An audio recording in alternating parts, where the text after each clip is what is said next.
And I know that you must have willed that family. So I call all of you. Most likely. That's it. Good evening, good evening, good evening. Good evening. The long-awaited time is here now.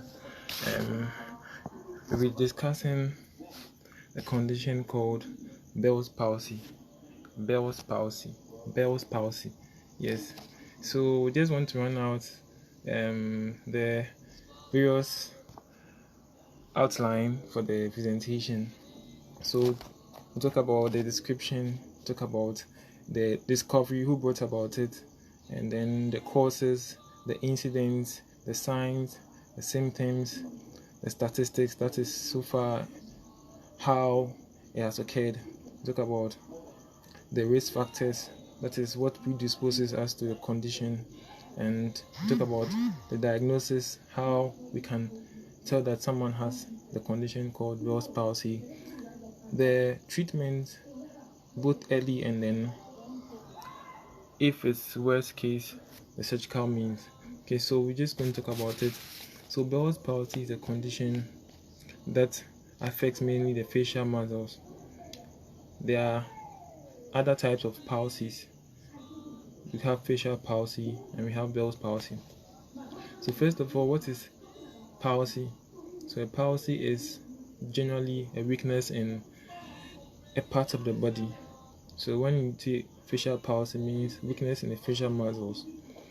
But the brother called Bell's palsy is similar to facial palsy, but then Bell's palsy has a cause that is actually not known, but is attributed to various factors, and that we'll talk about during this presentation. Okay, so Bell's palsy was discovered by a man called Charles Bell, Mr. Charles Bell. He's a scientist, and then he was from Scotland. He's a Scottish anatomist who discovered this condition called Bell's palsy during his works as a scientist. So Bell's palsy presents itself as an inflammation in a particular part of the body known as the face. So it affects the whole one side of the face, causing weakness in that side of the face. This is as a result of inflammation to a nerve that we called facial nerve. Yes, so the facial nerve starts from here and goes to this part, and then moves also to this side and to this side. So I mentioned facial nerve. What's a nerve? A nerve is a structure that causes us to feel. So it allows stimulation to take place. When your nerves are active, when you touch someone, the person reacts to it. But when you touch someone and that person doesn't react to it, it means either the nerve is not working or it's impaired. That means not functioning well. So facial nerve is a nerve on the face. In the face, there are so many nerves. We have ophthalmic, we have optic, we have olfactory on the face. But we're talking about the facial nerve. So the facial nerve supplies three parts of the face. We have the upper part, and then we have the middle part, and we have the lower part. So we have here, that is, and then we have here, and then we have here. So these nerves all help to perform various functions as expected. So if I'm raising my eyebrow like this movement, they are as a result of nerves that has been stimulated to cause me to move my eyebrow. Even my forehead, you see there's some lines on my forehead. They don't just move like that. They are a result of the nerves that are very active for me to raise my eyebrow. And then if I'm supposed to do my chin this way, these are all nerves. It's me smiling, when I'm smiling like this, the nerves are active, so they are able to do this movement. But in the case of impairment where they are not functioning well, they then have presenting as weakness at a particular side of the face. So we come to the causes of Bell's palsy. Actually, the main cause is not known, but there are other risk factors, other likely factors that predispose us to having this condition called Bell's palsy. First of all, we can have herpes virus. So herpes virus or herpes simplex virus is a virus that could cause inflammation in the nerve, that is the nerve to be swollen and cause Bell's palsy. We can have HIV also. We can have Lyme disease, the disease that also can predispose one to Bell's palsy. We can have also impaired immunity. When you overstress yourself, you are likely to cause the nerve to be irritated, that is the nerve to have abnormal sensation, and this could result in weakness. This could cause weakness at one side of the and this could cause weakness on one side of the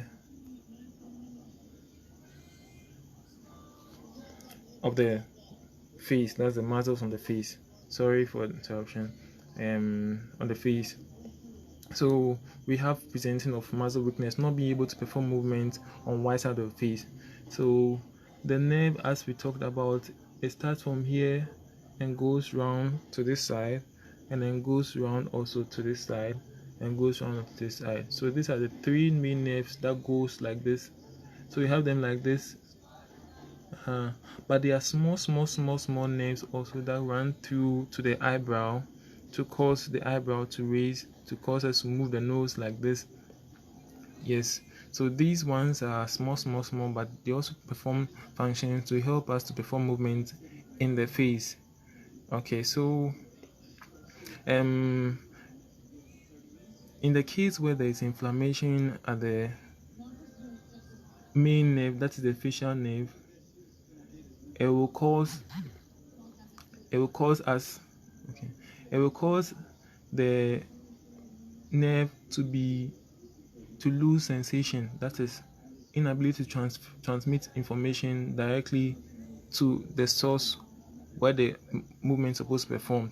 So when we have infection around this region, and mostly it presents itself with infection in the ear, which causes ear pain. So mostly when you have ear pain, you shouldn't keep it to yourself.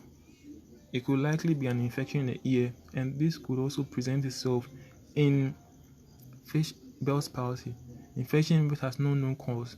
If it's not treated at the or by the medical doctor, it could cause inflammation of the nerve called the facial nerve, which will cause weakness on one side of your face. So we talked about the causes, and then we talked about the symptoms. So when someone has Bell's palsy, what are the symptoms that present itself as someone having Bell's palsy? The person cannot raise the eyebrow, so one eyebrow goes up, so it goes like this, and then person try raising the other side with difficulty. Also, when it comes to closing the eyes, the person's eye, one can close very hard like this, and the other one is still open, cannot close. And also one is even able to smile on one side, so smiles this way like this. One side is very, very weak and cannot even smile, so like this. Since smiles this way instead of this way, the normal smiling is this way, but then with facial weakness on one side, the smile goes to one side, and then one is very stable, no moving. Okay, so this is one sign. And then also one is person has mouth drooling. So when person takes in food, the person brings the food off one side of the mouth, or even taking in water is very difficult. Okay, so this one of the symptoms. And then the prior symptoms for this condition is that the person has ear pain or has pain in the eye or the ear. So these are the spots of entry of such likely infections that will present itself with the condition that we call Bell's palsy. So this condition does not take a day, though sometimes it can start abruptly, that is suddenly. It could take about 22 hours or less to present these symptoms, where when you put food in your mouth, it's very difficult for you to even keep it in your mouth. It starts to come off. Okay, so these are the symptoms of such a condition. And sometimes your normal functions such as talking becomes impaired, it becomes slurred, that is, you don't talk as normal, and also performing functions such as whistling. It's very difficult. You can't whistle, or sometimes you lose whistling totally. So these are some of the symptoms. So statistics from the United States of America say that the age range where this condition, unlike facial palsy where there's weakness also in the face, Bell's palsy age range is between 16 and 60 years. So these are the higher incidence rates where this condition could occur. And also other studies also say that it's 15 to 45, but all ranges between the 15s and then the 60s. These are higher incidence of occurring where we have the condition Bell's palsy presenting itself. That is facial weakness. That is facial weakness on one side. Not to say that it could not occur on both sides. It could occur on both sides, but most incidents state that it occurs on one side. So that is condition we're talking about, Bell's palsy. So we talked about the nerve, and in the face we have so many nerves on the face. We have ophthalmic, that is ophthalmic, we have optic, we have olfactory, we have vestibulocochlear, we have glossopharyngeal. These are scientific terms. I'm sure you might not understand, but they are all nerves that supply and give functions to the face. Hearing, seeing, talking, smelling. These are all functions that we do on our face that they are very little, but they are very, very important. Losing them becomes very difficult to retain, but then they can be retained with therapy. Okay, so we'll talk about the nerve on the face called the facial nerve, and it's the cranial nerve 7. That is a nerve in the brain supplied in the face. So on the patient coming to the medical doctor and then presenting himself with weakness on the face, the doctor could run various tests, but the test will not really diagnose the condition because itself has no known cause. But other risk factors such as probably an autoimmune disease, that is a reaction in the ear, could be ruled out so that we don't treat that condition other than what we are talking about, that's Bell's palsy. You could run an MRI to check for any lesion in the brain or any infarct, that is loss of blood supply at a particular part of the head or the brain. We could also run blood tests to rule out diabetes. So diabetes could also cause weakness in some of the nerves. We could have the optic nerve, which supplies nerve stimulation to the retina. So we ruled out diabetes, we ruled out infarcts, and then EMF. So EMF means EMG means electromyocardiogram, which helps to see how strong the muscles are to be able to help diagnose the condition we called Bell's palsy. Yes, Bell's palsy. In everything that we do, we have risk factors. Risk factors are factors that could help us prevent them when we know them. So some of the risk factors include pregnancy. So a pregnant person is likely to have this Bell's palsy. That is weakness in the face. Someone with preeclampsia. So this are symptoms where we have high blood pressure. We have symptoms such as risk factors such as obesity. So people who are obese, not actually fat, people who are obese are likely predisposed to this condition called Bell's palsy. We have diabetes. We have upper respiratory tract infections. When we talk about upper respiratory tract infections, we mean infections that affect either the ear, the organs in the mouth. That we have tonsils, we have pharynx, and then we have larynx, the voice box. So when we have inflammation in such structures, they could predispose us to having infection in the facial nerve to cause us to have Bell's palsy. So we are talking about Bell's palsy. We talked about some statistics. Talk about the symptoms. We talked about the causes, and we talked about the how we can diagnose the condition. We talked about the risk factors. Now we're zooming into the treatment. Yes, one may ask, is there treatment? Yes, there is real treatment. In fact, some of them resolve even without treatment. That is in the first 2 weeks, because the nature of what has made it such a way that within the first 2 weeks, the muscles can regenerate itself. The nerves can regenerate itself.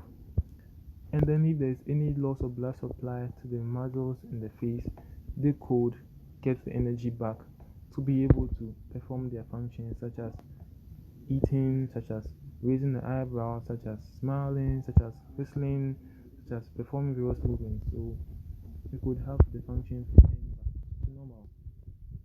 And so treatment such as taking in to the medical doctor prescribes drugs such as steroids. So steroids help also to reduce inflammation. We talked about the likely inflammation in the ear. So they take in steroids to be able to help to recover the facial function, muscle function.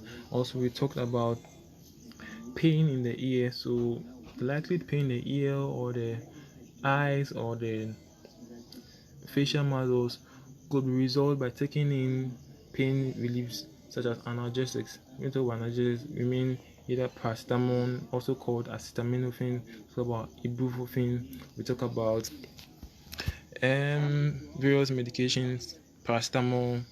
Yes, so these also help to relieve pain in the ear or other structures in the face that are causing pain. So when the pain comes down, the other structures which are affected, such as the eyebrow, so when you're unable to close well, there's a fact that some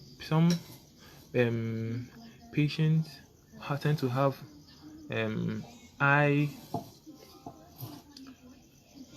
the tears in their eye falling off. That is, they have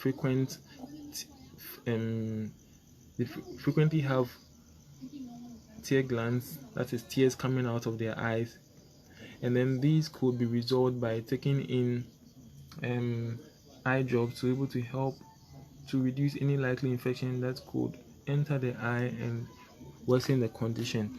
So we talked about eye drops, and then we come to functions in the face that could be resolved with exercises. So where the physiotherapist comes in to be able to strengthen the muscles that have been affected. So in the case where the person is able to open the eyes, well, there are various exercises that helps to increase the rate of recovery and enable the person or the patient to be able to smile, to be able to open their eyes, to be able to whistle again. Sometimes functional activities such as smiling, even whistling, it demoralizes the person and doesn't allow the person to even participate in various society. The person stays indoors and thinks, oh, this is the end of the life. But no, this condition is resolvable. In fact, muscles are such that the earlier is noticed, the better. So when we notice the weakness in the muscles, the medications are given, then various exercises are done, and most importantly, massaging the muscles of the face helps also to allow blood flow, because when the nerves are affected, there is very less function of transmitting blood to that side, because the nerves help blood to be flown to the various parts of the body. So when the nerves resolve, there is effective blood flow and there is resolving of the face. Okay, so in otherwise, when there is nothing to be done, where exercises, various medications are done, and still there's deficiency in the side of the muscles, we resort to surgical means, where the surgeon comes in to help to reconnect or to reduce any compression in the nerve that is not allowing the nerve stimulation, the nerve transmission to go to the various parts of the face, like the eyeball, the eyelid, the forehead, the nose, the cheeks, the mouth, to be able to function well. So we have a surgical means such as the decompression surgery, where we're going to open up or reconnect the nerves that has been affected, and then open up the vessels for the nerves to reconnect their functions, and then we can perform their functions very effectively. So in the essence, where that is very few cases where the recorrection is very difficult, the first people have presentations such as slurred speech, where they're not able to speak very well, and these are very rare cases. So we talk about statistics again, that various 85% of people or patients who have this condition called Bell's palsy recover fully, other than the 15% or the 15% that are left have very minimal function, and about 5 or less percent of the people or the patients have severe defects.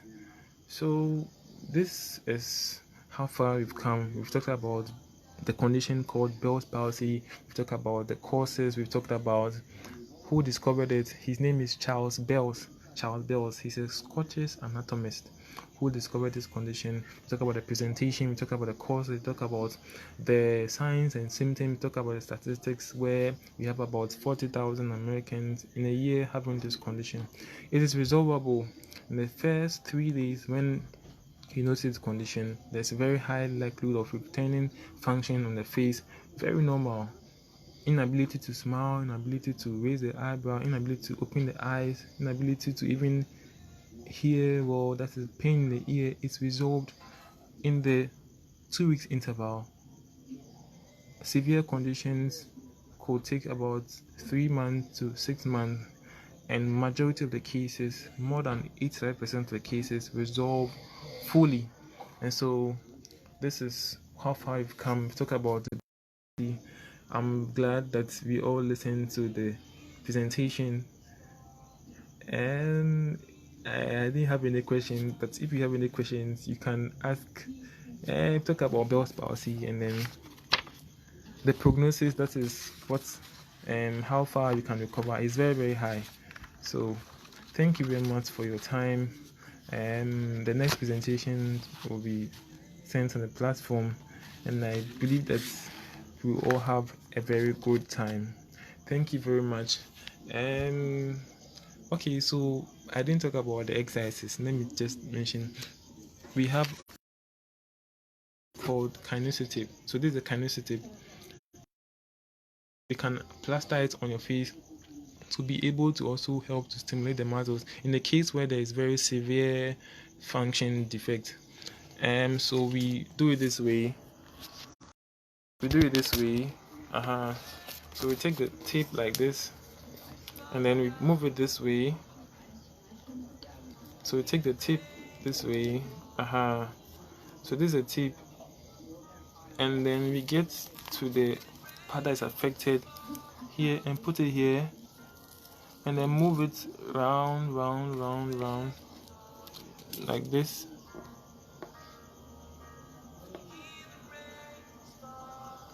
Like this, and then like this, and then like this. So this helps to pull the muscles, and then it helps to stimulate the function of the affected structure. So we have the structure like this, yes. So it's called a kinesitape. So yeah. So this like this, yes, and then we can have one this way. I have one this way.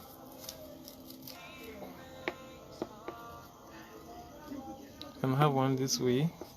Okay, so like this. So these all will help to stimulate the muscles, because they are weak. They stretch the muscles to retain the function of the structure to normalcy. So you have this is called a kinesitape. So just look at it. So it helps to stretch the muscles to return to their function, and then after about 2 weeks to 3 months or 6 months, the person's muscles return to normal function. So this is the kinesitape. It's called a kinesitape, SIOTAPE, kind tip. So after a week or two, take and then put another one there.